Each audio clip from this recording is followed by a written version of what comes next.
नमस्कार दोस्तों, मैं आपका साथी विजेंद्र सिंह। आइए हम बात करते हैं आज नए आगे इस आर ओ आर ओ की श्रृंखला में नई सीरीज के अंतर्गत किस तरीके से करंट अफेयर्स को पार्ट को रेडी किया जाए। 5 दिसंबर का एग्ज़ाम जो प्रस्तावित है उत्तर प्रदेश लोक सेवा आयोग के अंतर्गत आर ओ आर ओ का, उसमें करंट अफेयर का क्या वेटेज रहता है, उसको फिर कहाँ से हमें रेडी करना चाहिए। उसके उपरांत करंट अफेयर रेडी करते समय हमें किन किन पॉइंटों को विशेष ध्यान करके नोट डाउन करके उसकी स्टडीज करना चाहिए, इन सब पे चर्चा करेंगे। हालांकि एक क्लास में आप पूरी कंप्लीट करंट अफेयर की सीरीज को नहीं पढ़ सकते हैं, बट करंट अफेयर के कुछ क्वेश्चनों को हम लोग करेंगे। आज 3-4 चीज़ों पे डिस्कशन करेंगे आपसे कि आर ओ के एग्जाम में करंट अफेयर का क्या एक वेटेज रहता है, क्या इसका स्ट्रक्चर रहता है, कितना इसमें क्वेश्चन आते हैं। जैसा कि आपको ज्ञात होगा कि 140 क्वेश्चन ओवरऑल जो सामान्य अध्ययन के फर्स्ट पेपर है आर ओ का प्रीलिम्स का, उसमें से अगर करंट अफेयर का हम वेटेज देखें तो प्रत्येक लास्ट ईयर के पेपरों में अगर एक अनुमानित किया जाए तो 20 से 30 क्वेश्चन के बीच में मतलब 25 से 30 प्रश्न की जो भूमिका है वो डायरेक्टली करंट अफेयर से रहती है। करंट अफेयर अपने आप में एक, मैं कहूँ तो महासागर है, इसमें सारे सब्जेक्ट आगे समाहित हो जाते हैं, चाहे इकोनॉमिकल करंट अफेयर हो, चाहे पॉलिटिकल करंट अफेयर हो, ज्योग्राफिकल करंट अफेयर हो या आर्ट कल्चर के कोई करंट अफेयर हो। मतलब करंट अफेयर कोई अपने आप में सब्जेक्ट नहीं है, करंट अफेयर अपने आप में पूरा सार है। और उस सार को पढ़ने के लिए आपको सारे विषयों का ज्ञान होना पहले जरूरी होता है। कोई इकोनॉमिकल न्यूज आई तो इकोनॉमिकल न्यूज आने के लिए उसके मान लीजिए कोई आपके सामने बजट पेश हुआ, तो बजट पेश होने के बाद बजट के जो आंकड़े हैं वो आपके दिमाग में स्टोर तो हो जाएंगे, बट बजट बनता कैसे है, रिप्रेजेंट कौन करता है, कहाँ करते हैं, किस आर्टिकल के तहत करते हैं, ये बजट बनने की प्रक्रिया क्या होती है, ये सारी बातें कहीं ना कहीं आपको स्टैटिक पार्ट में कहीं ना कहीं आपको एक सिलेबस के अंतर्गत जो टॉपिक्स हैं, सब्जेक्ट हैं, वहाँ आप लोग को पढ़ना पड़ेगा। तो करंट अफेयर का जो एक वेटेज है आर ओ के एग्जाम में, आप खुद देख पा रहे होंगे कि यहाँ पे 25 से 30 क्वेश्चन के अराउंड लगभग आर ओ के एग्जाम में करंट अफेयर से रहता है।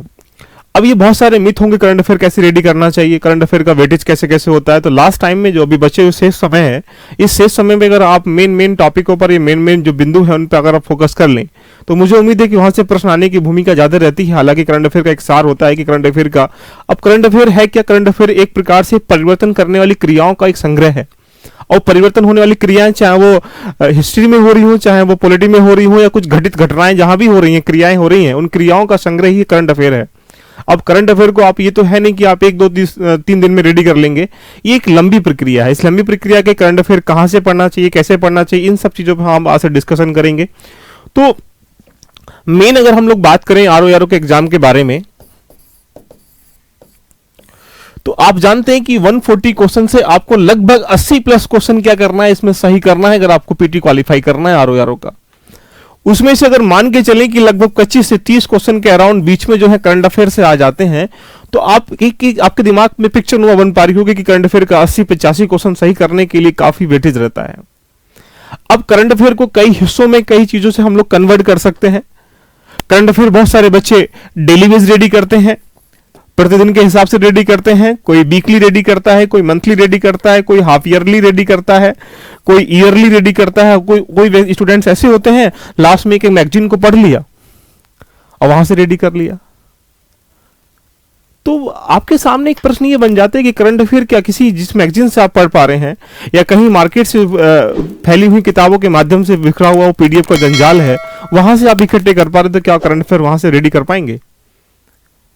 ये जो एग्जामिनर पेपर सेट कर रहा है करंट अफेयर के क्वेश्चनों को लेते हुए, तो वो क्या किसी की मैगजीन को पढ़ रहा है या किसी की पीडीएफ पढ़ रहा है? नहीं ना।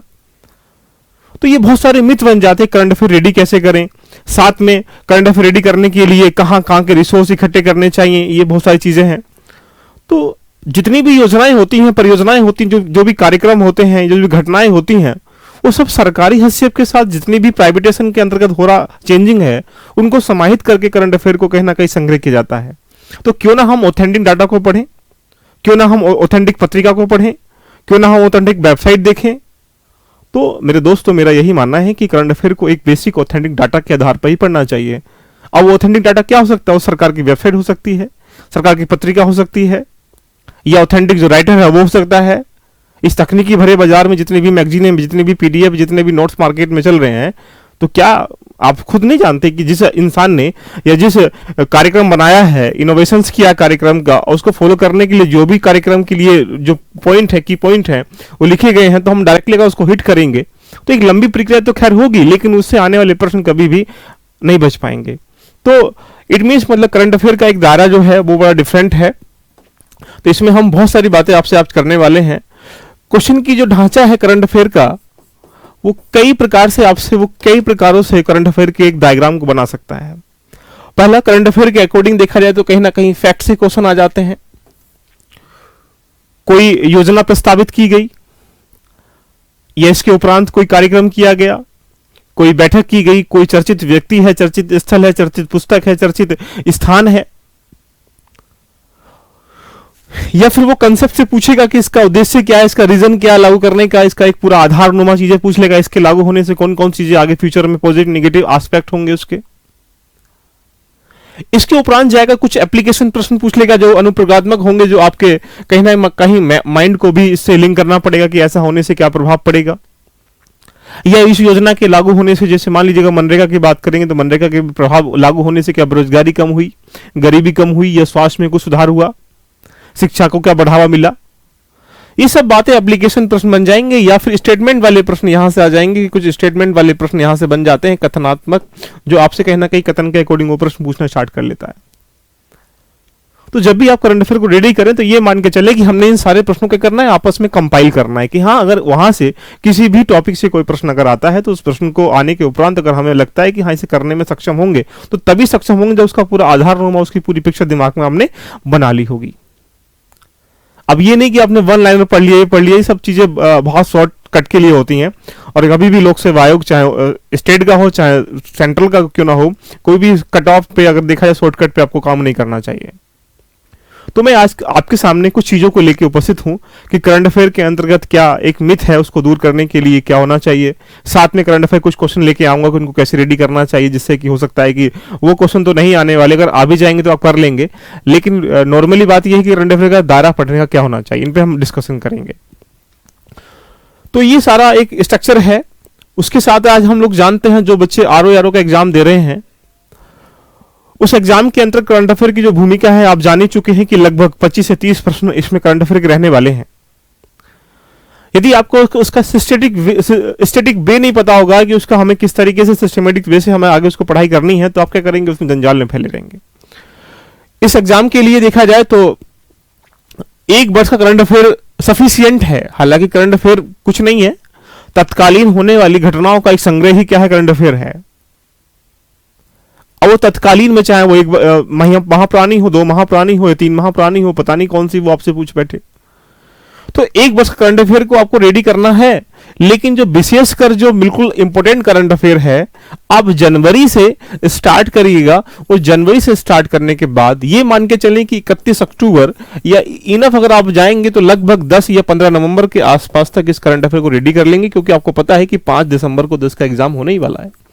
तो आप करंट अफेयर आरओ के एग्जाम के लिए कहां से कहां तक रेडी करेंगे, ये आप जान पा रहे होंगे कि जनवरी से लेकर मिड नवंबर तक के करंट अफेयर को अपने दिमाग में उसको सिस्टमेटिक वे से सजाते हुए कंठस्थ तरीके से दिमाग में रख लीजिएगा, क्योंकि एग्जाम में आने वाले प्रश्न जो हैं वो यहां से यहां तक इनमें आने की भूमिका ज्यादा होगी। अब यहां प्रश्न ये बन जाता है कि जनवरी से लेकर 31 अक्टूबर तक हमें करंट अफेयर को पढ़ना है या नवंबर तक, लेकिन जो मूल जो एक करंट अफेयर का एक ढांचा है, जहां आपको एक तरीके से मतलब पढ़ना चाहिए, जहां ज्यादा ध्यान देना है, जहां पे आपको ज्यादा फोकस करना है, तो आप खुद इस चीज को समझ पा रहे होगी कि जो जुलाई अगस्त सितंबर का है महीना है, जुलाई अगस्त सितंबर अक्टूबर का माह है, ये 3-4 जो महीने हैं जो लास्ट वाले, इन लास्ट माह के 4 माह के जो ये लास्ट टाइमिंग है, इसको बेहतर तरीके से इसको सजाना है करंट अफेयर को। इट मीन्स मतलब आपके लास्ट 4 मंथ का करंट अफेयर को आपको कंठस्थ दिमाग में रखना ही पड़ेगा अगर इसके प्रश्न कर रहे हैं। तो पहला पॉइंट, एक वर्ष का आप लोग करेंगे तो बहुत ही अच्छी बात है, जनवरी से लेकर अक्टूबर तक तो आपको करना ही पड़ेगा, उसमें भी आपको 4 मंथ पे विशेष फोकस करना पड़ेगा। अगर आप इतना कर पाते हैं तो करंट अफेयर से आने वाले प्रश्नों की जो एक स्ट्रक्चर है, ये मान के चले कि 100% में से लगभग 80 से 90% के आसपास जो करंट अफेयर है वो ये 4-5 मंथ से मिल जाएगा आपको। अब प्रश्न बन जाता है कि इनका माध्यम क्या होना चाहिए। करंट अफेयर के लिए आप जान पाते होंगे कि माध्यम कई प्रकार से हो सकता है। आप मार्केट से कोई 6 मंथ की मैगजीन खरीद लेंगे, किसी कोचिंग इंस्टीट्यूट्स का एक पीडीएफ फॉर्मेट में बना हुआ एक मटेरियल इकट्ठा कर लेंगे। ठीक है भाई, अंतिम समय के लिए आप कुछ भी कर सकते हैं उसको जीतने के लिए। और हर किसी प्रतियोगिता जितने भी मैगजीन्स हैं या जितने भी पीडीएफ है वहां से 10-15 क्वेश्चन मिलते चले जाएंगे, लेकिन वो 10-15 क्वेश्चन सभी को मिलेंगे। आपको डिफरेंट जाने के लिए डिफरेंट वे एक्सेप्ट करना पड़ेगा, क्योंकि आपको लगभग 25-30 प्रश्नों में से लगभग 20-25 क्वेश्चन के अराउंड क्या करना है, टच करना है।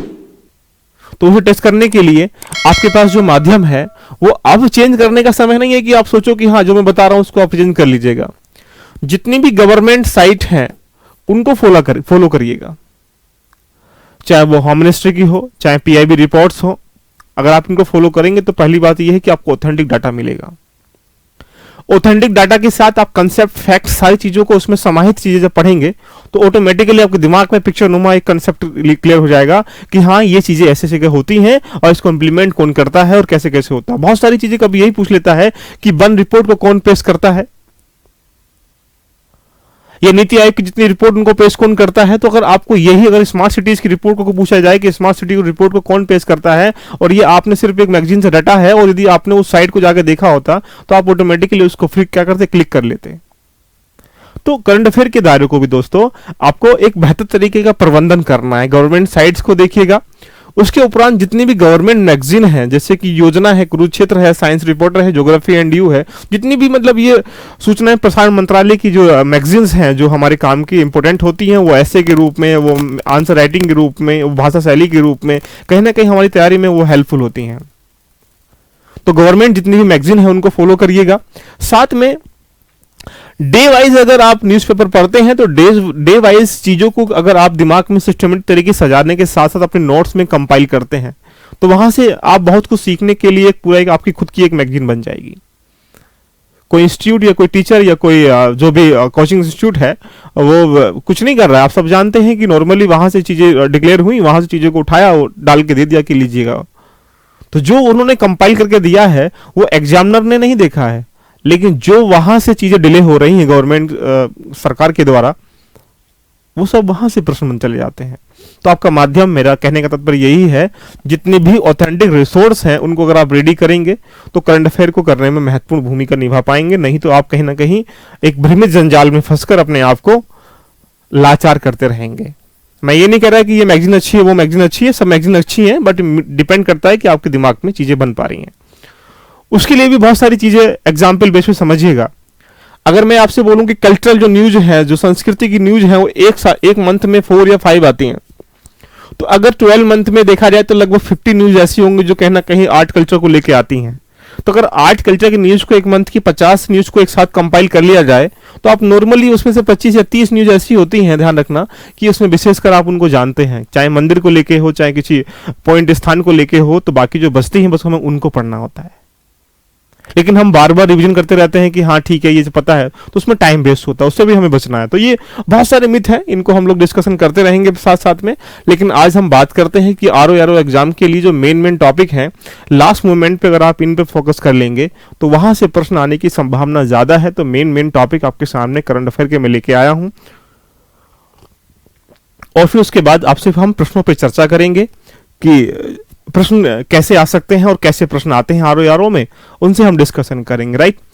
तो चलिए स्टार्ट करते हैं। अगर इंपॉर्टेंट न्यूज कई प्रकार की होती है, देखो एक न्यूज होता है, करंट अफेयर जो होता है उसको कई हिस्सों में हम लोग कन्वर्ट कर सकते हैं। अब वो नेशनल न्यूज भी होती है, इंटरनेशनल न्यूज भी होती है,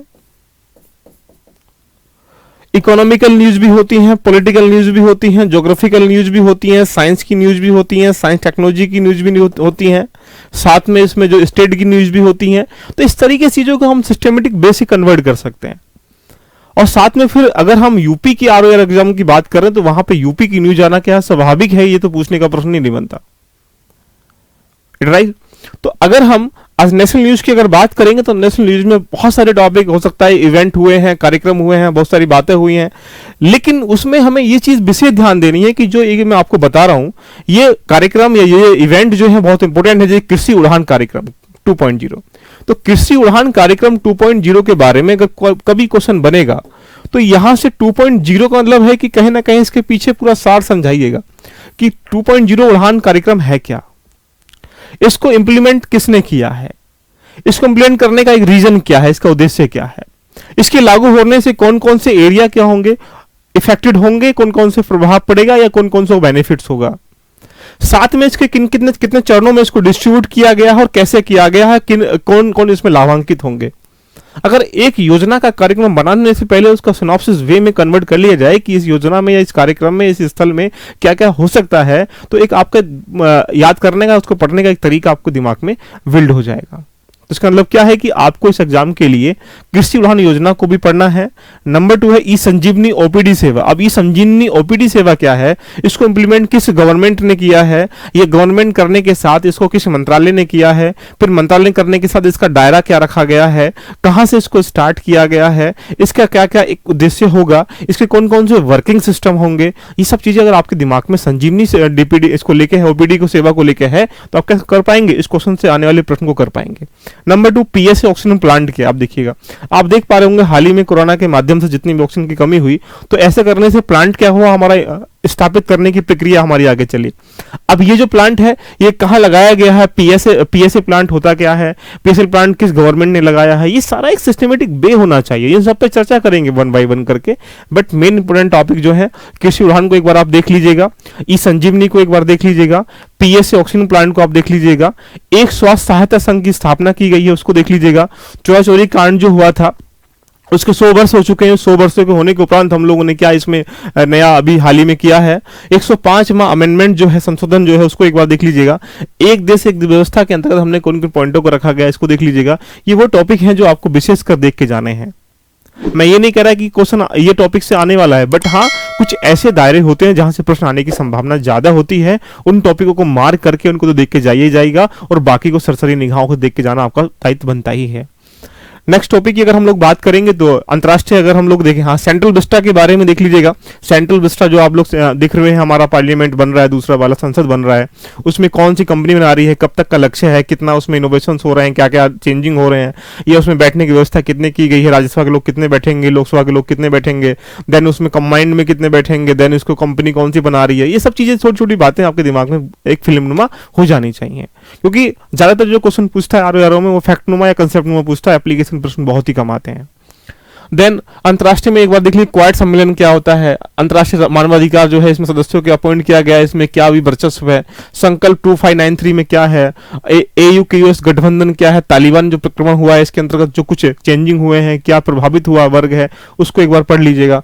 म्यांमार सैन्य संकट में देखो दिख रहा होगा कि म्यांमार में सैन्य संकट का तख्ता पलट किया गया है राजनीति का, तो वो चीजें क्या उनको एक बार देख लीजिएगा। आईएसए यानी अंतर्राष्ट्रीय सौर संगठन गठबंधन क्या होता है, इसके बारे में एक बार समझ लीजिएगा कि क्या क्या अपॉइंट किया गया है, इंडिया का क्या इसका रोल है, यहां जान लीजिएगा। नंबर 2 अगर इकोनॉमी की हम बात करेंगे अर्थव्यवस्था में, तो राष्ट्रीय डिजिटल पशुधन मिशन ब्लूप्रिंट क्या होता है, इसके लिए स्टार्टिंग कैसे किया गया है, इसमें पशुधन मिशन ब्लूप्रिंट में क्या होगा, पशुओं के लिए इसमें हम लोग क्या कार्य करेंगे, क्या इनोवेशंस करेंगे, कौन कौन से कार्यक्रम इसमें लागू किए गए हैं, ये सब बातें हम लोग इसमें देख लेंगे। महारत्न कंपनियां कुछ ऐड की गई हैं, उन महारत्न कंपनी कितनी हो चुकी है, कौन सी ऐड की गई है, उसका दायित्व कितना, उसका पूरा सर्किल सिस्टम पूरे एक मंथ का एक साल का कितना है, अगर ये जान पाएंगे तो इसके बारे में आप ओवरव्यू ले पाएंगे। आगे अगर हम लोग बात करते हैं नेक्स्ट पॉइंट टॉपिक की तरफ, पेंडोरा पेपर लीक प्रकरण क्या है इसके बारे में जान लीजिएगा। जीएसटी को लेके कौन कौन सी खबरें हाल ही में कुछ चर्चा हुई क्या है, फास्टैग को लेके कुछ चर्चा में रहा विषय, इसको भी जान लीजिएगा। क्रिप्टोकेसी क्या होती है, क्रिप्टोकेसी किस स्टेट ने किस कंट्री ने लागू की है, क्रिप्टोकेसी लागू करने का पहला कंट्री कौन सा है ना, क्रिप्टोकेसी के अंदर होता क्या क्या है, ये सारी बातें अगर आपको नहीं पता होंगी तो इनसे प्रश्न आने वाले जो होंगे आप उनको नहीं कर पाएंगे। लास्ट में जो एनपीए क्या होता है, आप जानते हैं कि एनपीए का नॉन परफॉर्मिंग एसिड्स क्या होता है, नॉन परफॉर्मिंग एसिड्स के ज्यादा होने से क्या इफेक्टेड चीजें हो रही हैं, या बजट प्रक्रिया के अंतर्गत एनपीए के प्रभावित वर्ग कौन कौन सा हो रहा है, एनपीए बढ़ने का मूल कारण कौन कौन सा है, ये एनपीए कैसे हम समाप्त कर सकते हैं, कम कर सकते हैं, ये कुछ आपके दिमाग में पूरा फिल्म स्ट्रक्चर हो जाना चाहिए। देन बात करें बजट और समीक्षा की, देखिएगा यहां से आरओ में 2 से 3 प्रश्न देखना, या तो स्टेट के या सेंट्रल के हमारे भारतीय बजट से, या फिर हमारे राज्य के यूपी के बजट से 2-3 प्रश्न डेफिनेटली मिलेंगे। कैसे मिलेंगे, यह बजट कितना % बढ़ाया गया है, कितना बजट पेश किया गया है, रिवेन्यू इसका जो डेफिसिटी कितनी है, राजस्व का कितना अनुमानित किया गया है। अगर ये सारी बातें आपको एक फिल्मनुमा नहीं होंगी तो सोच के चलिएगा कि आप यहां से क्वेश्चनों से हाथ धो बैठेंगे। जो इन्वायरमेंटल न्यूज है, जो जैव विविधता की न्यूज है, वन हेल्थ कंसोर्टियम क्या होता है, कुनिंग घोषणा पत्र में क्या है, नेट जीरो रेस अभी लागू की गई थी क्या है, डी पोषण मिशन महासा को लेकर चलाया गया क्या है, इसमें वैश्विक वन लक्ष्य रिपोर्ट के बारे में आप जान लीजिएगा कि वन लक्ष्य रिपोर्ट करने के लिए हमें कहां से कहां तक उसको क्या किया गया है, लक्ष्य बनाया गया है।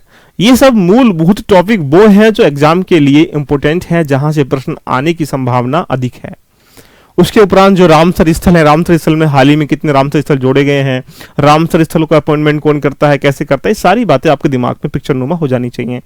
आगे चलते हैं दोस्तों, बिग साइन टेक्नोलॉजी के लिए एंडोसल्फान एक बार देख लीजिएगा, सीरा QH4 है, इसको देख लीजिएगा। मिशन आदित्य हम लोगों ने लॉन्च किया है, क्या है, किसके लिए है, कैसे, इसको एक बार भी देख लीजिएगा। अमृत ग्रेड चैलेंज प्रोग्राम हम लोगों ने स्टार्ट किया था, इसको एक बार ध्यान से पढ़ लेना। एस्ट्रो रॉबोट क्या होते हैं, एस्ट्रो रॉबोट्स कैसे किस तरीके से कार्य करते हैं, कैसे कैसे इसको इंप्लीमेंट किया गया है। मिशन इनोवेशंस, वेरी गुड, अच्छा क्वेश्चन है, अच्छा टॉपिक है, इसको भी पढ़ के जाइएगा एक बार। देन जितने भी हमारे युद्ध अभ्यास हुए हैं उनके बारे में जरूर ध्यान से एक बार पढ़ लीजिएगा। जैसे कि सार्थक अभ्यास हुआ है, निर्भय क्रूज मिसाइल लॉन्च कर दी गई है हम लोगों ने। राफेल के बारे में एक बार पढ़ लीजिएगा। INS राजपूत हम लोगों ने क्या किया, सेवानिवृत्त कर दिया गया, इसके बारे में आप पढ़ लीजिएगा। INS विराट के बारे में एक बार पढ़ के जाना है आपको। INS करंज के बारे में पढ़ के जाना है, क्योंकि ये ऐसे क्वेश्चन डायरेक्टली हिट करते हैं एग्जाम के क्वेश्चनों को। देन आगे पाइथन 5 क्या है, पाइथन 5 को लॉन्च किया गया है। एंड देन यहाँ पे मुख्य अभ्यास जितने भी हमारे फ्रांस से, अमेरिका से, नेपाल से या फिर रूस से हम लोग अभ्यास करते रहते हैं प्रत्येक वर्ष वाले, उन अभ्यासों को सरसरी निगाहों से एक बार देख लीजिएगा। इतना आप कर लेंगे तो काफी कुछ यहाँ से टॉपिक मिल जाएंगे इन टॉपिकों को पढ़ने के उपरांत। स्वच्छ भारत मिशन में, स्वच्छ भारत इस मिशन में हमारे पास जो अभी हाल ही में रिपोर्ट पेश की गई है, उसमें कौन कौन से स्टेट्स है या कौन कौन से हमारे सिटीज जो हैं रैंकिंग में आए हैं। उड़ान योजना क्या है, गुड समेटिंग योजना क्या है, निर्भया एक पहल, भारत डिजिटल स्वास्थ्य मिशन हम लोगों ने स्टार्ट किया था आयुष्मान मंत्रालय के द्वारा। देन लाइट हाउस प्रोजेक्ट क्या है, आप देख पा रहे होंगे यहाँ पे हम लोग उजाला उज्ज्वला योजना के माध्यम से कहीं ना कहीं चीजों को बढ़ाना स्टार्ट कर रहे हैं। इट मीन्स ये वो टॉपिक है जहां से मैक्सिमम क्वेश्चन आने की संभावना ज्यादा है दोस्तों। उसके उपरांत देखें सागरमाला परियोजना क्या है, इसमें अन्य ऑप्शन जितने भी, जैसे देवी नहीं है, देवी शक्ति है, आप देख पा रहे ऑपरेशन देवी शक्ति अभियान क्या है, इसके बारे में डायरेक्टली पूछ लेगा कि निम्न में से ऑपरेशन देवी शक्ति अभियान किससे संबंधित है, तो बोल देगा वहां से रूस से, देन तालिबान से, अफगानिस्तान से, इस तरीके से बोल देगा। तो आप देख पाते हैं जब तालिबान में जब सारा तांडव हुआ, प्रकरण हुआ, तो उसमें वहां के भारत के व्यक्ति जो वहां थे उनको निकालने के लिए हम लोगों ने एक अभियान चलाया था, उस अभियान का नाम रखा था ये। तो ऐसे करके चीजों को अगर आप सिस्टमेटिक बेस से अगर पढ़ लेंगे तो काफी आपको हेल्पफुल मिल जाएगी। प्रमुख रिपोर्ट सूचकांक पे एक क्वेश्चन यहाँ से बनेगा। कोई रिपोर्ट्स पूछ लेगा, चाहे प्रशांता की रिपोर्ट पूछे, चाहे भुखमरी की पूछे, चाहे मानव विकास सूचकांक पूछे, तो लगभग 10 से 15 सूचकांक होंगे, उनको आप एक बार रेडी कर लेंगे तो आराम से बेनिफिट हो जाएगा। देन जिनकी नियुक्ति हाल ही में हुई है, नियुक्ति किसकी होगी भाई, या तो संवैधानिक पद होंगे या संवैधानिक पद होंगे, कोई एनजीओ वगैरह, कोई बैंकिंग सिस्टम का होगा, या कोई किसी भी नियुक्ति के लिए जो अपॉइंट किया गया हाल ही में कुछ दिनों में, तो जो विशेष पद है उनकी नियुक्ति को एक बार जान लीजिएगा। कुछ जो चर्चित स्थल है उनको भी एक बार जान लीजिएगा, चर्चित जो व्यक्ति है उनको भी एक बार जान लीजिएगा। मतलब ये कह सकते हैं मिसलेनियस का वो पार्ट है जहां से प्रश्न अगर 20 से 25 को 30 प्रश्न आ रहे हैं, तो ये सारे कम से कम 10 प्रश्न जो हैं वनडे, जो हम कह सकते हैं कि यूपी का एक आरओ के एग्जाम में डायरेक्टली हिट करेगा फैक्ट के रूप में। क्योंकि सब आप जानते हैं कि यूपी के एग्जाम में जो प्रश्न आते हैं ज्यादातर वो फैक्चुअल बेस होते हैं, वहां पे इतना कंसेप्चुअल बेस इतना प्रश्न नहीं होता है। तो वहां पे अगर चीजों को बस नॉर्मली अगर आपसे तुमसे कभी भी पूछ लेगा, मान लीजिएगा यहाँ से चर्चित पुस्तकों के बारे में पूछ लेगा, तो कोई भी पुस्तक अगर मान लो लिखी है तो उस पुस्तक का राइटर्स कौन है ये पूछ लेगा। कभी उसे ये नहीं पूछेगा कि इसका आधार नुमा क्या है, इसका उद्देश्य क्या है, इसमें क्या समाहित किया गया, ये कभी नहीं पूछेगा डेफिनेटली, क्योंकि ये प्रश्न की जो लास्ट ईयर की भूमिका है वहां से देखने को मिल जाती है। तो मैंने आपके सामने अभी कुछ टॉपिक्स डिस्कशन करे जहां से प्रश्न आने की संभावना ज्यादा है। अगर आप उन टॉपिकों को एक बेहतर तरीके से कर पाएंगे तो फिर उसका एक पूरा स्ट्रक्चर बन जाएगा। चलिए आगे हम लोग बात कर लेते हैं नेक्स्ट टॉपिक की तरफ, जिसमें हम चर्चा करेंगे। कुछ क्वेश्चन आपके सामने लेते हैं। जो क्वेश्चन हम लोग लेते हैं करंट अफेयर का क्वेश्चन लेते हैं, इसमें आपके सामने एक क्वेश्चन आएगा, उसके 4 ऑप्शन होंगे और 4 ऑप्शनों में आपको क्या करना है, उसका ऑप्शन टिक करना है। मैं ये नहीं कह रहा कि सारे प्रश्न ये इंपॉर्टेंट हैं, बट हाँ ये वो इंपॉर्टेंट है जहां से प्रश्न आने की संभावना ज्यादा है। जो जैसा प्रश्न ऐसा नहीं आएगा तो घूम के आ जाएगा, बट वो टॉपिक इंपॉर्टेंट है। तो चलिएगा तो स्टार्ट करते हैं, 1 बाय 1 करके आपके सामने हम लोग पेश करते हैं, उसके आंसर आप लगातार देते चले जाएंगे। आपके सामने एक प्रश्न है, बड़े आराम से इसको पहले पढ़िएगा और समझिएगा कि इससे प्रश्न और कैसे बन सकते हैं। सब लोग कोशिश करिएगा प्रश्न का आंसर देने की। देखिएगा, जुलाई 2021 में केंद्र सरकार के सहकार से समृद्धि यानी प्रोस्पेक्टिव थ्रो कॉर्पोरेशन के स्वप्न को साकार करने के लिए किस मंत्रालय का गठन किया गया। तो अब अगर इस प्रश्न का उत्तर, यही प्रश्न अगर कोई अन्य एग्जाम में पूछा जाता तो उसकी पूछने की प्रकृति क्या है, चेंज हो जाती। लेकिन अगर इस एग्जाम में पूछा जाएगा तो बिल्कुल एज इट इज मान लीजिएगा रखा है और आपका इस प्रश्न का उत्तर देना है, तो पहले इसको जानना पड़ेगा कि हाल ही में केंद्र सरकार के द्वारा किस मंत्रालय का उद्गम किया गया। उद्गम करने के साथ उस मंत्रालय का हाल ही में कौन मंत्री है या उसका राज्य मंत्री कौन बनाया गया है। राज्य मंत्री बनाने के साथ अगर ऐसा नहीं पूछेगा तो फिर ये पूछेगा जो ये पूरा स्ट्रक्चर है सहकार का या सहकारी समितियों का, ध्यान रखना ये कौन से आर्टिकल में निहित किया गया है और कब किया गया है। इसका सिस्टमेटिक वे आपके दिमाग में फिल्म ना हो जाना चाहिए। अगर पूरी कहानी इसकी पता होगी आपको तो क्या करेंगे, इसका प्रश्न का आंसर देना स्टार्ट कर लेंगे। तो अगर हम इस प्रश्न के अनुकूल अगर इसके प्रश्न का उत्तर देना चाहें तो नॉर्मली तरीके से देखा जाए कि भारी उद्योग मंत्रालय मतलब नहीं बनता, हल्के का करें भारी करें, तो इसका मंत्रालय का तो नाम ही हमने अटपटा लग रहा नहीं की होगी। सार्वजनिक उद्यम मंत्रालय मतलब जो उद्योग से होगा वो पहले से हमारे पास ऑलरेडी है। सार्वजनिक संपत्ति प्रबंधन मंत्रालय, प्रबंधन के लिए संपत्ति के लिए कोई मंत्रालय अलग से नहीं लगाने की आवश्यकता है, तो हमारे पास एक ही मंत्रालय बचा है जिसका नाम है सहकारिता मंत्रालय। अब इसकी स्थापना की है, इसकी स्थापना हम लोगों ने हाल ही में 6 जुलाई को 2021 में की है। और इसकी जो स्थापना करने का एक मूल रीजन था कि कहीं ना कहीं जितनी हमें सहकारी समितियां हैं उनको आगे बढ़ाना, उनकी जो हमारी 7वीं अनुसूची के अंतर्गत राज्य का एक विषय है ये। और इसमें 97 अमेंडमेंट के माध्यम से हम लोगों ने इसको क्या किया है, इम्प्लीमेंट किया है 2011 में। तो इसकी स्थापना हम लोगों ने कब की, सहकारिता मंत्रालय की हमने स्थापना की केंद्र सरकार ने, कौन सी तारीख को, 6 जुलाई 2021 को। तो यहां से क्वेश्चन क्यों पूछा गया, इससे कुछ क्वेश्चन ये पूछा गया कि नई क्रियाएं हुई मंत्रालय के अंतर्गत, और जब मंत्रालय के अंतर्गत नई क्रियाएं हुई तो उन क्रियाओं से जो प्रश्न निकले हैं वो एग्जाम में कहीं ना कहीं आपको हिट करेंगे। नंबर 2 क्वेश्चन की तरफ चलते हैं दोस्तों। क्वेश्चन नंबर 2 आपके सामने ये रखा है कि जनवरी 2021 में पंख अभियान किस राज्य सरकार ने शुरू किया था। अब देखो क्वेश्चन यहां से निकल के आ रहा है, ऐसे क्वेश्चन आरओ में पूछे जाते हैं। अब क्या करना है, इस प्रश्न का आंसर देने का एक बार प्रयास करें सभी लोग, फिर हम लोग आगे।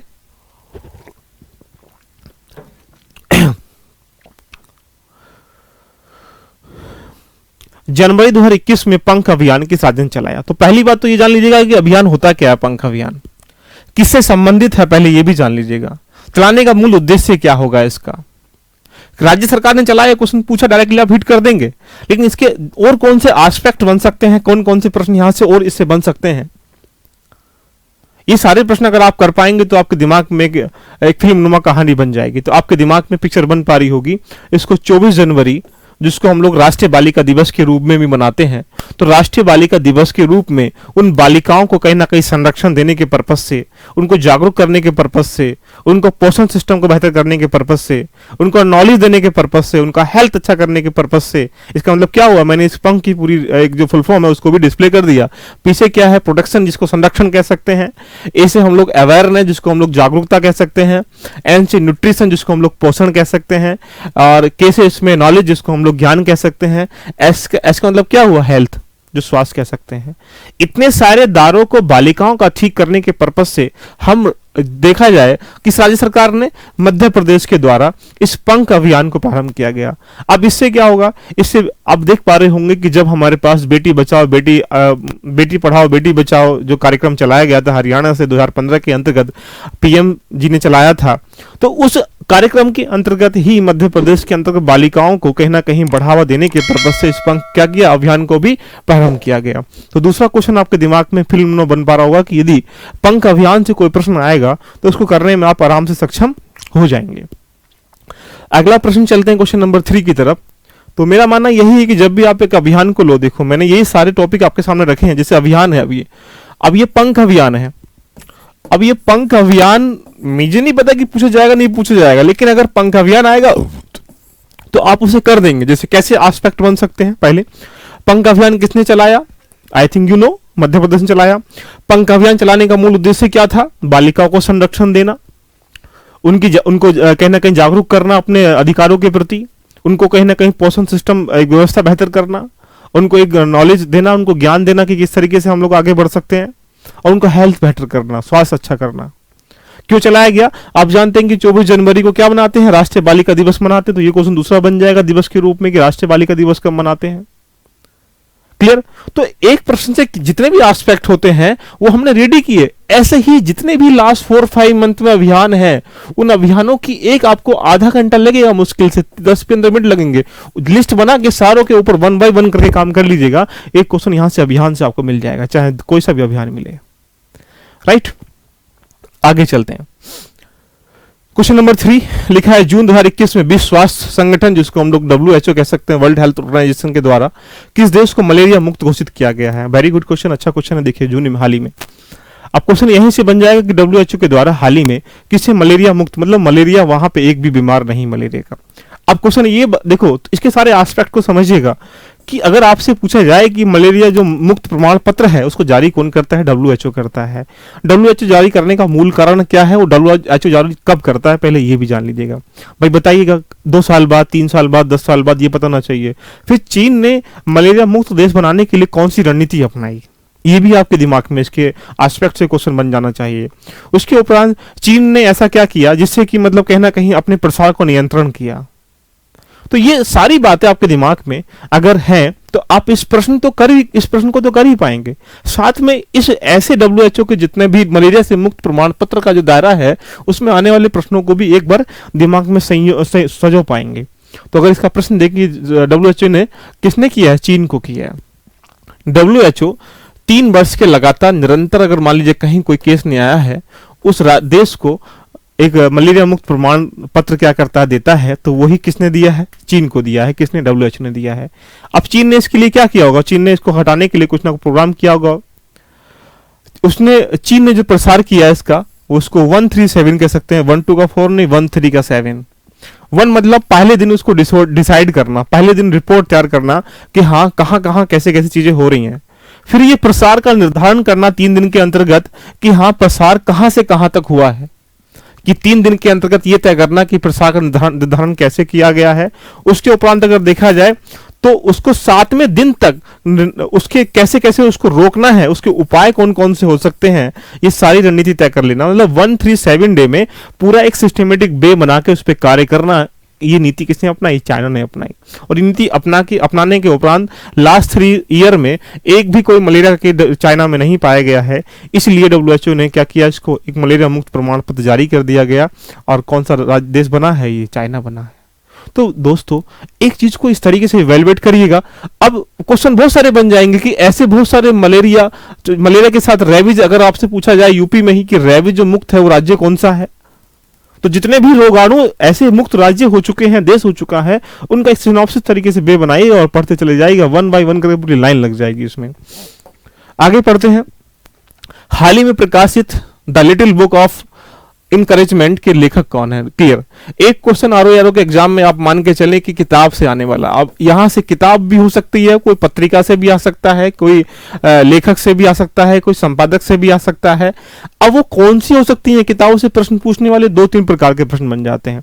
एक वो किताबें जो कहीं ना कहीं हमारे आजादी के समय लिखी गई थी या आजादी से पहले लिखी गई थी। एक वो किताबें जो हाल ही में चर्चाओं का विषय रही हैं या लिखी गई हैं। अब मैं यहां से प्रश्न को पूछ रहा हूं कि हाल ही में प्रकाशित the little book of encouragement के लेखक कौन है? तो अगर आप इस प्रश्न को नहीं बता पाएंगे तो फिर क्या होगा?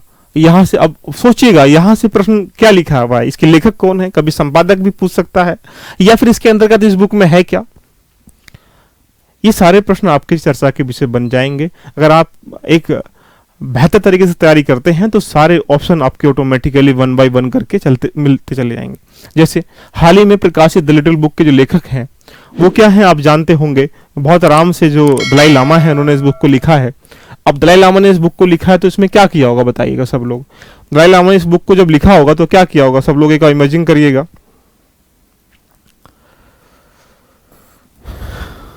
मानव के जो मूल्य होते हैं, मानव के जो मूल्य हैं, जो मानव की जो मूल्य हैं, मूल्य का मतलब आप समझ पा रहे होंगे। जो एक्टिविटीज होती हैं, जो क्रियाएं होती हैं,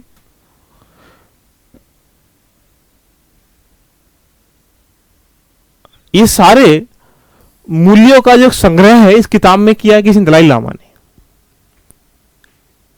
क्लियर? तो एक प्रश्न अगर किताब से बनेगा तो आप उसको भी रेडी कर लीजिए। अगला प्रश्न आपके सामने ये है, 5वां। 25 दिसंबर 2020 को देश भर में राष्ट्रीय सुशासन यानी कह सकते हैं राष्ट्रीय सुशासन दिवस, गुड गवर्नेंस डे, केंद्र सरकार ने किस वर्ष इस दिवस को मनाने का घोषणा की थी? वेरी अच्छा क्वेश्चन देखिएगा। हाल ही में कब मनाया जाता है? तो अब इसमें क्वेश्चन यहां से कई सारे बन जाएंगे। कई बार पूछता डायरेक्टली पूछ लेता है कि मतदाता दिवस, तो यहां से पांचवा जो क्वेश्चन है आपका वो डिनोट ये कर रहा है कि एक क्वेश्चन इस एग्जाम में दिवस से आने वाला। अब दिवस से कहां से आज तक आएगा? तो लेटेस्ट में दिवस जो है अपॉइंट किए गए हैं, अगर वो आप दिमाग में रख लेंगे तो वहां से प्रश्न आराम से बन जाएगा। जैसे इस प्रश्न की अगर हम लोग बात करें, राष्ट्रीय सुशासन दिवस मनाया गया है केंद्र सरकार ने किस वर्ष इस दिवस की घोषणा की थी? तो पहले अगर इस प्रश्न क्वेश्चन पूछेगा तो कब से स्टार्ट किया गया, क्यों स्टार्ट किया गया, कैसे स्टार्ट किया गया, इसे स्टार्टिंग करने का मूल आधार क्या था, इस कुछ मूलभूत बातें इसके दिमाग में पिक्चर नुमा हो जानी चाहिए। अगर मैं डायरेक्टली इस क्वेश्चन का देना चाहूं तो 25 दिसंबर 2020 को देश भर में मनाया गया है, फिर 21 में मनाएंगे। तो आप जानते हैं कि राष्ट्रीय सुशासन दिवस की जो नींव है वो 2014 से हम लोगों ने डाली थी भारत सरकार के द्वारा। उसे डालने का सिर्फ एक ही पर्पस था। आप सब जानते हैं कि जो हमारे पूर्व प्रधानमंत्री थे जिसको बोलते हैं अटल बिहारी वाजपेयी, तो अटल बिहारी वाजपेयी जी के जन्म दिवस के उपलक्ष्य में इसको क्या किया गया है, सुशासन दिवस के रूप में मनाने का। अटल बिहारी वाजपेयी कि जन्म दिवस के उपलक्ष्य में 25 दिसंबर को सुशासन दिवस मनाने का एक घोषणा किया गया, 2014 से लगातार प्रत्येक वर्ष मनाया जाता है। और आप ये जानते होंगे कि जो हमारे दिल्ली में इनकी वो रखा गया है समाधि को, तो उसको उसका नाम दिया गया है, उसका नाम भी क्या है, सदैव अटल, सदैव अटल। तो ये इसके सारे प्रश्न बन जाते हैं। बट लेकिन जब भी आपके एग्जाम में आरओ से पूछेगा तो इतना ही पूछेगा कि सुशासन दिवस कब मनाते हैं, या हाल ही में कब से इसको मनाना स्टार्ट किया गया। ये सब मूलभूत बातें इस दिवस से याद कर ली। तो एक प्रश्न कहां से आने वाला, दिवस से आने वाला है। आगे चलते हैं, क्वेश्चन नंबर नेक्स्ट देख लीजिएगा। यहां से क्वेश्चन नंबर 6 आपके सामने है और 6 का आंसर आप बड़े आराम से कर भी पा रहे होंगे, लेकिन इससे कैसे प्रश्न बनाएंगे। केंद्रीय सूचना प्रसारण मंत्रालय के द्वारा 2019 का जो 51वां दादा साहब फाल्के पुरस्कार किस से पुरस्कृत किया गया, या किसे पुरस्कृत किया गया, क्वेश्चन बन जाएगा। अब देखो इससे कैसे कैसे प्रश्न बन सकते हैं, क्वेश्चन को समझने का प्रयास किया। दादा साहब फाल्के पुरस्कार कब से स्टार्ट किया गया, पहला किसे दिया गया, ये भारतीय सिनेमा का सर्वोच्च पुरस्कार किसे कहा जाता है, हाल ही में जो दिया गया है वो किसको दिया गया है, या इससे पहले वाला एक आध याद कर लीजिएगा, उससे पहले वाला किसे दिया गया है। ये सब मूलभूत बातें याद कर लीजिएगा। तो यानी इस प्रश्न की तरफ जाते हैं, या ये पूछ लेगा कि दादा साहब फाल्के पुरस्कार किस मंत्रालय के तहत दिया जाता है, तो मैंने इसको पहले ही डिनोट कर दिया गया कि केंद्रीय सूचना एवं प्रसारण मंत्रालय क्या करता है, इस पुरस्कार को देता है। हाल ही में जो मिला है 51वां पुरस्कार जो मिला है 2019 का मिला है, 2020 का 2019 का मिला है। तो किसको मिला है, रजनीकांत को मिला है। क्लियर है। आप जानते हैं कि 1969 से इस पुरस्कार को स्टार्ट किया गया, जो फिल्म इंडस्ट्री का सबसे सर्वोच्च पुरस्कार होता है। और 2018 का जो पुरस्कार है वो इसको अमिताभ बच्चन जी को दिया गया है, अमिताभ को दिया गया है। तो ये आपके दिमाग में फिल्म हो जानी चाहिए कि इसका आंसर रजनीकांत डायरेक्टली है। लेकिन इसकी जो मूलभूत बातें हैं पुरस्कार को लेते हुए, तो अब एक मान के चलिए कि एक प्रश्न जो आने वाला है पुरस्कार से आना, मैंने यहां से पूरे सिस्टमेटिक तरीके से एक एक प्रश्न को उठाया है। तो अब एक पुरस्कार से आएगा, तो पुरस्कार अलग अलग डिफरेंट एरिया के होते हैं। तो सारे पुरस्कार को एक बार कंपाइल करके दिमाग में रख लीजिएगा। एक प्रश्न आरओ के एग्जाम में पुरस्कार से आने वाला है। राइट, आगे चलते हैं दोस्तों। क्या लिखा है, जून 2021 में किसने राष्ट्रीय मानवाधिकार आयोग के नए अध्यक्ष के रूप में पदभार ग्रहण किया है। इसका क्वेश्चन का आंसर सबको पता होना चाहिए। इट मीन्स जो एनएचआरसी है उसके जो वर्तमान में, अब ये प्रश्न कहां से बन रहा है पहले ये जान लीजिएगा। प्रश्न बन रहा है नियुक्ति से। तो मैंने कहा था एक प्रश्न नियुक्ति से आएगा ही आएगा। इस तरीके से मतलब जो अगर इस आरओ के एग्जाम में 25 से 30 प्रश्न आएंगे तो उन प्रश्नों के जो टॉपिक है उनको डिफाइन कर लीजिएगा, और डिफाइन करने के बाद 1 बाय 1 चीजों को रेडी करिएगा। तो अगर यहाँ एक प्रश्न नियुक्ति से आएगा तो नियुक्ति से आने का मतलब है कि यहाँ से कोई भी नियुक्ति आ सकती है, चाहे वो संवैधानिक पद हो, या संवैधानिक पद हो, वैधानिक पद हो, या विधिक पद हो। क्लियर। तो वो प्रश्न पूछ सकता है, चाहे वो किसी देश की अपॉइंटमेंट की बात कर रहा हो, चाहे राज्य की अपॉइंटमेंट की बात कर रहा हो, एक प्रश्न वो पूछेगा यहाँ से। तो अगर आपसे पूछा जाए कि एनएचआरसी के जो अध्यक्ष हैं वर्तमान में किसको बनाया गया, तो इसका डायरेक्टली आंसर आपको बताना चाहिए कि न्यायमूर्ति अरुण कुमार मिश्रा जी हैं, लेकिन वो एचएल दत्तू के स्थान पर आए हैं। कभी ये पूछ सकता है कभी भी कि एचएल दत्तू के स्थान पर क्या है, अरुण कुमार मिश्रा जी को बनाया गया है। अब प्रश्न यहाँ से ये बन जाता है कि जो एनएचआरसी है वो होता क्या है। आप देख पा रहे होंगे 2019 में हमने क्या किया, एनएचआरसी का क्या किया, हम लोगों ने पूरा पुनर्गठन किया।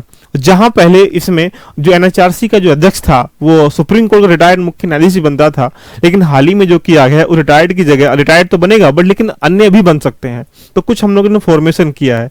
इसका जो कार्यकाल होता है पहले वो 5 वर्ष 70 वर्ष होता था, अब इसका कार्यकाल हम लोगों ने 3 वर्ष 70 वर्ष कर दिया गया है। तो कुछ जो चेंजिंग किया गया है वो आपको कहीं ना कहीं इस चीज करंट अफेयर के बारे में पता होना चाहिए। लेकिन इसका अकॉर्डिंग अगर हम प्रश्न को जाएं तो सिर्फ इसका एक ही आंसर होगा, अरुण कुमार सिन्हा होगा, जो किसके स्थान पर आए हैं, दत्तू जी के स्थान पर आए हैं। इसका आंसर क्या हो जाएगा, सी हो जाएगा। तो अब जितनी भी नियुक्ति है, जितनी भी नियुक्ति हुई है, नेशनल नियुक्ति हुई है, इंटरनेशनल नियुक्ति हुई है, इन सबको 1 बाय 1 करके आप रेडी कर लेंगे तो आप आराम से कर पाएंगे। नेक्स्ट क्वेश्चन आपके सामने ये रहा, अप्रैल 2021 में देश के मुख्य चुनाव आयुक्त के पद पर किसे नियुक्त किया गया। अब बात कर रहा है, ध्यान रखना, किसकी, मुख्य चुनाव इलेक्शन कमीशन का जो हेड है उसकी बात कर रहा है। अब इलेक्शन कमीशन का हेड किसको अपॉइंट किया गया है, ये दिमाग में आपके होना चाहिए। और किसके स्थान पर वो आए हैं, दोनों क्वेश्चन यहाँ पे लिखे हुए हैं, देख पा रहे होंगे आप लोग। या इलेक्शन कमीशन का स्ट्रक्चर कौन से आर्टिकल्स में है, क्या इसके वर्किंग सिस्टम होते हैं, कुछ ये मूलभूत बातें आपके दिमाग में हो जानी चाहिए। तो इनका स्थान जो है ये सुशील चंद्रा जी हैं जो इलेक्शन कमीशन बनाए गए हैं, और वो सुनील अरोड़ा जी के स्थान पर इनको रखा गया है। इनको सुनील, हाँ ये सुनील सुशील 2 रखे हैं तो सुनील कर लीजिएगा, सुनील इनके स्थान पर। तो इसका आंसर क्या बन जाएगा, सुशील चंद्रा हो जाएगा, यानी कह सकते हैं कि इसका सी ऑप्शन इसका राइट आंसर। जितनी भी नियुक्तियां हैं उन नियुक्तियों के बारे में पूरा अपॉइंट कर लीजिएगा, नहीं एक लिस्ट बना के रेडी कर लीजिएगा। आगे चलते हैं, देखो ये अच्छा क्वेश्चन है, इसको भी एक बार पढ़ने का प्रयास करते हैं हम लोग। आर्टिफिशियल इंटेलिजेंस एआई ब्लॉकचेन और साइबर सुरक्षा पर नीति बनाने वाला देश का पहला राज्य कौन सा है। क्लियर, अच्छा क्वेश्चन दिखेगा। जितनी भी ब्लॉकचेन साइबर सुरक्षा है उसका जो देश है, देश का हमारे इंडिया का पहला राज्य, उसने क्या किया, एक नीति बनाई है। उस नीति बनाई किसने, तमिलनाडु ने। अब ये नीति बनाई क्यों है, कैसे बनाई है, जिससे कहीं ना कहीं साइबर सुरक्षा से कहीं ना कहीं जो चुनौतियां हैं उनसे निपटाया जा सके, और जितना भी उद्यम है उनको आकर्षित कर सके कि हमारे राज्य में ऐसा कुछ नहीं होता है। ये एक सिस्टमेटिक वे बन जाएगा इसका पूरा, बट इसका जो आंसर है वो क्या बनेगा, तमिलनाडु बन जाएगा। आगे चलते नेक्स्ट दोस्तों, सब्जी एवं फलों का न्यूनतम समर्थन मूल्य जो एमएसपी तय करने वाला राज्य का पहला राज्य कौन सा बना है। बहुत अच्छा क्वेश्चन है, आपके दिमाग में बन पा रहा होगा कि ऐसा कौन सा राज्य है जहां पर सब्जी और फलों के रूप में एमएसपी को लागू करने वाला उसने पहला राज्य बन चुका है, और उस राज्य का नाम क्या होगा। ये क्या है, एक आंकड़े हैं। ये आंकड़े अगर आपको नहीं पता होंगे तो कहीं ना कहीं जो आरओ के एग्जाम फैक्चुअल में क्वेश्चन पूछ रहा है वो नहीं कर पाएंगे। इसका आंसर कितना बन जाएगा, केरल बन जाएगा। आगे चलते हैं दोस्तों, जम्मू कश्मीर की जो आधिकारिक भाषा है, जम्मू कश्मीर की जो आधिकारिक भाषा अधिनियम 2020 में लागू किया था, इसको राष्ट्रपति जी ने अनुमति दी थी। इसके लिए जम्मू कश्मीर की आधिकारिक भाषाएं कौन कौन सी हैं। अब जो हाल ही में जो जम्मू कश्मीर का जो पुनर्गठन हुआ था उसके अंतर्गत उसमें अभी राष्ट्रपति जी ने जो आधिकारिक भाषाओं के रूप में अनुमति दी है, उन भाषाओं में कौन कौन सी भाषा को रखा गया है ये आपको जानकारी हो जानी चाहिए। अगर ये नहीं है तो आप इसको क्वेश्चन को करने में सक्षम नहीं होंगे।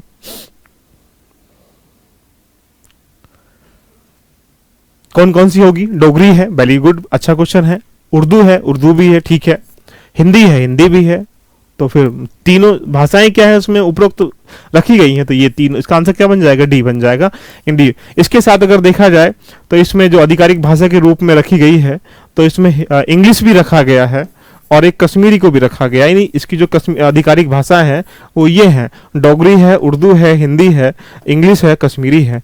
सबसे अधिक जो बोली जाती है, अगर आप देख पा रहे होंगे, सबसे अधिक जो बोली जाती है वो कश्मीरी बोली जाती है। लगभग 53% जो लोग हैं वो कश्मीरी भाषा को प्रोत्साहित करते हैं। बट कभी नहीं पूछेगा, बट इतना पूछेगा कि जम्मू कश्मीर आधिकारिक भाषा अधिनियम के तहत राष्ट्रपति ने अनुमति दी थी, इसके तहत जम्मू कश्मीर आधिकारिक भाषा रखी गई हैं वो डोगरी, उर्दू, हिंदी, देन इंग्लिश और कश्मीरी, यानी 5 भाषाओं को रखा गया। ये प्रश्न याद रखिएगा। आगे चलते हैं, सार्वजनिक स्कूलों में पूरी तरह डिजिटल हाईटेक क्लासरूम लाने वाला देश का पहला राज्य कौन सा है। बहुत अच्छा क्वेश्चन है। अगर आपके दिमाग में पिक्चर बन पा रही होगी तो एक छोटी सी बात सोचिएगा, अगर लिटरेसी के रूप में देखें शिक्षा के अंतर्गत देखा जाए तो सबसे अधिक शिक्षा हमारे देश में कहाँ पर साक्षरता है, आप देख पा रहे हो केरल में है। तो ये सारे काम तांडव कहाँ किए होंगे, अगर इसका अकॉर्डिंग क्वेश्चन में जाते तो हम लोग डायरेक्टली केरल पे जाते। इसका आंसर क्या है, केरल है।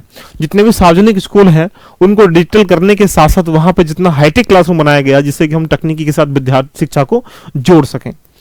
अगला क्वेश्चन आपके सामने ये रहा, 15 में वित्त आयोग ने वर्ष 2021 और 26 की अवधि में अपनी सिफारिशों में केंद्रीय करों के लिए कितना % का हिस्सा निर्धारित किया गया है। हिस्सा की बात कर रहा है सिर्फ वो। तो अब ये क्वेश्चन पूछने का कि 15वें वित्त आयोग ने कितने की सिफारिश की है, ये क्वेश्चन आ जाएगा। 14वें ने कितने की सिफारिश की है, या इसके जो अध्यक्ष हैं वो कौन है, कार्यकाल कब से कब तक है, क्या इसने सिफारिशें की हैं, बहुत सारी मूलभूत बातें आपके दिमाग में पिक्चरनुमा हो जानी चाहिए। अगर वो होंगी तो आप इस प्रश्न का आंसर देने में सक्षम होंगे। तो इसका आंसर अगर एग्जैक्ट लेके जाएं हम लोग तो क्या बन जाएगा, इसने 41% की क्या की है, सिफारिश की है। अगर हम इससे पहले जो आयोग था, 14वां वित्त आयोग था, उसने 42% की सिफारिश की थी। इसके जो अध्यक्ष थे वो एनके सिंह है, इसके जो अध्यक्ष हैं वो वाईवी रेड्डी हैं। इट मीन्स मतलब ये क्वेश्चन आपके वित्त आयोग से होना चाहिए। पहली बात, हाल ही में किस भारतीय बैंक ने श्रीलंका में अपना परिचालन बंद कर दिया गया? अच्छा क्वेश्चन है ये कि हाल ही में कौन सी बैंक के द्वारा श्रीलंका में अपना जो संचालन था वो बंद कर दिया गया है। ये कौन सी बैंक है, अगर ये आपको बैंक पता होगा तो ये इकोनॉमिकल इंटरनेशनल रिलेशन से क्वेश्चन है।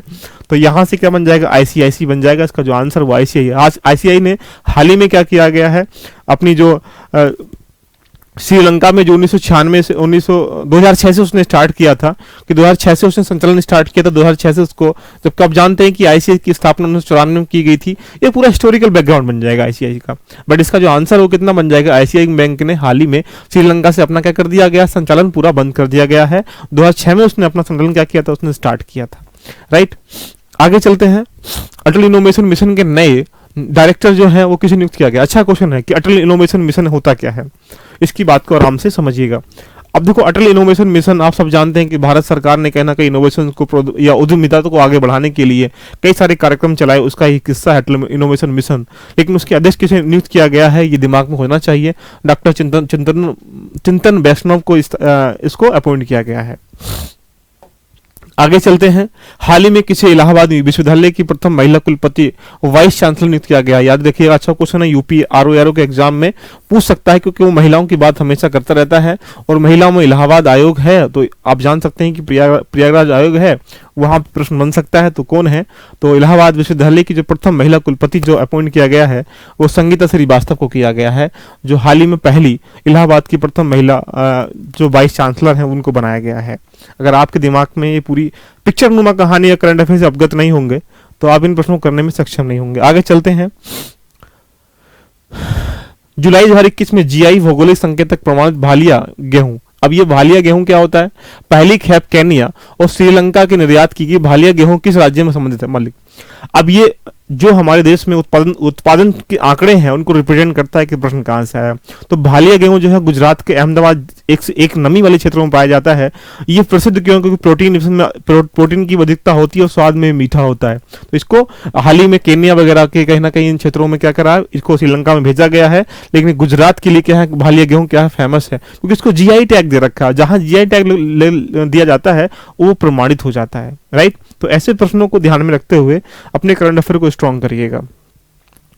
आगे चलते हैं। यहां लिखा मई 2021 में जीआई टैग। देखो, जीआई प्रमाणित जो उत्पाद निर्यात को बढ़ावा देने के लिए जीआई प्रमाणित जो शाही लीची है, देखिएगा अब यहां से क्वेश्चन है, शाही लीची पहली खेप ब्रिटेन भेजी गई और इसमें पूछा गया है कि शाही लीची का संबंध किस राज्य से स्टार्ट किया गया है। तो अब बात करेंगे इस क्वेश्चन को देते हुए, तो यहां से क्वेश्चन बन जाएगा कि शाही लीची होती कहां उत्पादन में है। तो देखा जाए तो इसको बिहार से आप जान पाते होंगे कि लीची का एक ऐसा एरिया जहां बिहार, आपने कुछ समय पहले कहीं ना कहीं लीची को देखते हुए कुछ प्रमाणित चीजों से बीमारी भी फैली थी, तो वो एक विषय भी रहा था चर्चा का। तो आप जानते हैं कि सबसे अधिक जो लीची का उत्पादन करता है वो कौन करता है? चीन करता है। उसके बाद इंडिया के स्थान आ जाता है। तो ये सारी चीजें, जितने भी आंकड़े हैं हमारे उत्पादन को लेते हुए, ये कंठस्थ आपके दिमाग में हो जाने चाहिए। तो इसका आंसर क्या है? बिहार बन जाएगा। अगला क्वेश्चन, हाल ही में किस राज्य ने अयोध्या अध्यादेश लागू किया गया जिसमें महिलाओं को उनके पति पैतृक संपत्ति में सह स्वामित्व अधिकार प्रदान करने की बात कही है? देखो ये क्या कर रहा है, ये प्रवासन एक व्यवस्था है, उसके अंतर्गत उत्तराखंड सरकार के द्वारा, उत्तराखंड ऑप्शन है इसका आंसर, उत्तराखंड सरकार के द्वारा महिलाओं को उनकी पैतृक संपत्ति में हिस्सेदारी करने की एक बात की गई है। और उसमें बात करने का पर्पज सिर्फ ये था कि जब वहां के उत्तराखंड के व्यक्ति जो हैं बाहर जाकर अपनी मजदूरी करते हैं तो वहां की जो महिलाएं हैं वो पैतृक संपत्ति में कहीं ना कहीं अपनी क्या करती हैं, बगैर अपनी मजदूरी के कार्य करती हैं। तो कहीं ना कहीं उनको भी हिस्सा मिलना चाहिए। तो इस चीज को ध्यान में रखते हुए उनको बढ़ावा देने के साथ साथ उनको कहीं ना कहीं सुरक्षा प्रदान करने के लिए उत्तराखंड सरकार ने अध्यादेश लागू किया गया है। और उसमें कहा गया कि पैतृक संपत्ति में जो उनकी स्वामित्व का अधिकार है वो महिलाओं को भी दिया जाएगा। और वो पहला राज्य कौन सा बन चुका है? उत्तराखंड बन चुका है। तो ऐसे पूरा एक फिल्म नुमा चीजों को अगर आप अखबार नुमा पढ़ते रहेंगे और ऑथेंटिक डाटा पढ़ेंगे तो चीजें ऑटोमेटिकली रेडी हो जाएंगी, नहीं तो लोग रटेंगे किताबों से। आगे, भारत का पहला राज्य कौन सा जिसने पशुओं हेतु एम्बुलेंस नेटवर्क संचालन करने का निर्णय लिया है? अच्छा क्वेश्चन है, कई बार पूछ सकता है, क्योंकि ये पशु एम्बुलेंस की बात कर रहा है और पशु एम्बुलेंस की बात पहली बार की गई है भारत में। तो पूछ सकता है क्वेश्चन, और इसका आंसर क्या होगा सब लोग बताने का प्रयास करें। सभी लोग दें आंसर इसका क्या जाएगा। देखो, पशु एम्बुलेंस होने से क्या होगा, जो जानवर हैं वो भी जीव ही तो हैं, और जीव वो कह नहीं सकते दर्द कहाँ हो रहा है, कैसे हो रहा है। उनको कहीं ना कहीं बचाने के पर्पज से और एक मानवता का एक मुहिम चलाने के पर्पज से आंध्र प्रदेश सरकार के द्वारा एक हम लोग उसने पहली बार इंडिया के अंतर्गत पशु हेतु एम्बुलेंस चलाई गई। अगर बीमार पशु मिलेंगे उसको उठाएंगे और कहीं ना कहीं उसको अस्पताल में जाकर उसको ठीक करने का प्रयास करेंगे। तो ये क्वेश्चन इंपॉर्टेंट है, पूछ सकता है कि भारत के अंदर पहली बार पशु एम्बुलेंस किसने चलाया, तो आंध्र प्रदेश ने चलाया। आगे हम बात करते हैं कि हाल ही में भारतीय सेना अध्यक्ष जनरल M.A. नरवणे ने कहा भारतीय सेना स्मारक की उद्घाटन किया गया है। आप जानते होंगे कि जब सेकेंड वर्ल्ड वार हुआ था हमारा 1944 में, तो वहां पे जो भारत के व्यक्ति जो बड़े शहीद हुए थे, बलिदान हुए थे, उनकी स्मृति में अभी जो हमारे यहाँ के जो अध्यक्ष हैं, भारतीय सेना के अध्यक्ष हैं, उन्होंने इटली में जाके क्या किया, स्मारक बनाया। तो एक एक पॉइंट को सिनॉप्सिस तरीके से समझिएगा, मैक्सिमम क्वेश्चन अटेम्प्ट करिएगा, प्रैक्टिस करिएगा, बट क्या उसका एस्पेक्ट है भाई। अगर आप उनसे बोले भारतीय सेना स्मारक कहाँ बनाया गया है, भारत कंट्री में इटली में स्मारक बनाया गया। क्यों बनाया गया है कि 1944 में जो सेकेंड वर्ल्ड वार हुआ था, तो भारत के भी कहीं ना कहीं व्यक्ति जो थे वो शहीद हुए थे इस युद्ध में। तो उनको प्रोत्साहित करने के लिए, बलिदान का एक प्रतीक दिखाने के लिए, या हम कह सकते हैं एक प्रकार से उनको एक स्मृति के लिए हमने क्या बनाया, वहां पे एक स्मारक बना दिया। और कहाँ बनाया, इटली में। वही उदाहरण हमारे यहाँ के भारत सेना ने किया। जून 2021 में कोविड-19 के विरुद्ध 100% वयस्क आबादी का टीकाकरण करने वाले जो देश का पहला गांव है वो कौन सा, यूटी में, कौन से राज्य में, राज्य यूटी में स्थित है। देखिए, अच्छा क्वेश्चन पूछा गया है। एक छोटी सी बात सोचिएगा, ऐसा कौन सा गांव है जहां पे 100% जो वैक्स है वहां पे कोविड-19 का टीकाकरण हो चुका है। वो जम्मू कश्मीर में एक जगह पड़ता है, वेयान। और ये वयान एक गांव है जहां पे लगभग 362 के अराउंड क्या है टोटल कैंडिडेट हैं। 362 के अंतर्गत कोविड-19 का टीका लगा दिया। उसके उपरांत वो पहला गांव बन चुका है। तो ऐसे प्रश्नों को हाईलाइट करके, मार्क करके दिमाग में स्टोर कर लीजिएगा कि लास्ट मोमेंट पे करंट अफेयर की चीजों को इवेलुएट कर सकें। तो दोस्तों, मेरा मानना यही, करंट अफेयर लास्ट के जितने भी 4 या 5 मंथ हैं उनमें इस तरह से समाहित कर लीजिएगा 1 बाय 1 करके, कैसी कैसी नियुक्ति हुई हैं, अंतर्राष्ट्रीय घटनाएं कौन सी हुई हैं, राष्ट्रीय घटनाएं कौन सी हुई हैं, पर्यावरणीय क्रियाएं कौन सी हुई हैं, अर्थव्यवस्था के अंदर क्या चेंजिंग हुआ है, क्या क्या कौन कौन से पुरस्कार हाल ही में दिए गए हैं, कुछ खेल से एक आध प्रश्न आ जाएगा, कुछ एक किताब से प्रश्न आ जाएगा, कुछ एक दिवस से प्रश्न आ जाएगा। तो ऐसे करके उसको मार्क करके 1 बाय 1 करके डे बाय डे उस पर काम करेंगे ना, तो बहुत अच्छा हो पाएगा। तो चलिए दोस्तों, मिलते हैं नेक्स्ट सेशन के साथ, और इसमें हम लोग जानेंगे किस तरीके से चीजों को और इवेलुएट करें। तब तक के लिए धन्यवाद।